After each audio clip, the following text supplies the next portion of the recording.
Today we will talk about a famous book that doesn't need an introduction because everybody knows about this book, whether or not you have read it.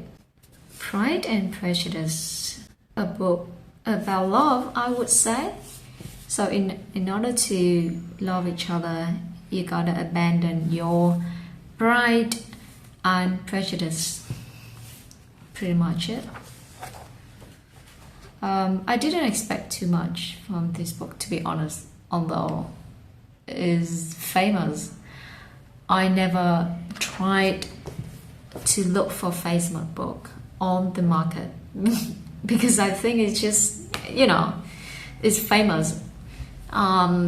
There's nothing weird about it, but yeah. However, is the end of the year, so I just want something easy to read. That's why I bought this book. Anyway, let's just dive into some quotes that I found interesting.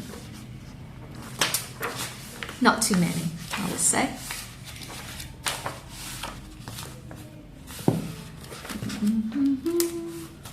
Okay. Very few of us who do not cherish a feeling of self-complacency on the score of some quality or other, real or imaginary. By the way, I read the quote, I found the quote interesting. It doesn't mean that I believe or I think it's true. It's just that I found it interesting and that's it.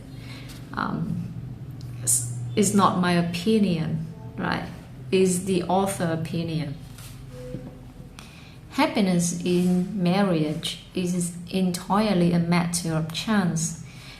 If the dispositions of the parties are ever so well known to each other, or ever so similar beforehand, it does not advance their felicity in the least. Where there is affection, young people are seldom withheld by immediate want of fortune from entering into engagements with each other. How can I promise to be wiser than so many of my fellow creatures if I am tempted? Or how am I even to know that it would be wisdom to resist? If she does not object to it, why should we? If you're not in the matter, if you're not the one who decides, then sometimes you don't have to give your advice because people don't need it. Let the one who decides it decide it. It's not your job to jump into the matter if no one asks for your opinion. The last born has as good a right to the pleasures of youth as the first. It doesn't matter if you're last born or if you're first born, if you're in the middle. All are equal. Where there is fortune to make the expense of traveling unimportant, distance becomes no evil. You cannot have a right to such very strong local attachment. You cannot have been always at Longbourn. He likes to have his own way very well, but so we all do. It is only that he has better means of having it than many others, because he is rich and many others are poor. Our habits of expense make us too dependent.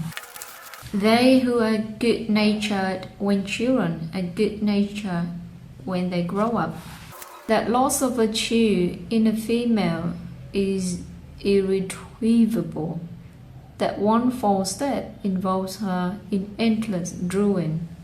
That her reputation is no less bitter than it is beautiful. To expose the former faults of any person without knowing what their present feelings were seemed unjustifiable. That's why I don't want to talk about a third person when I'm in the conversation with someone else, with a friend, for example. I found that most people talk bad things about their exes, but actually it's the worst story that I want to listen to, because I don't know their exes, so why should I care about their opinions anyway? We all love to instruct, though we can teach only what is not worth knowing. Yeah. So that's it. I think it's gonna be the last book I read for 2021.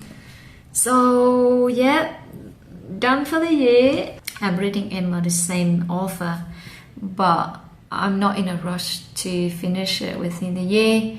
So yeah, I'll see you next year. All have a good one. Bye bye.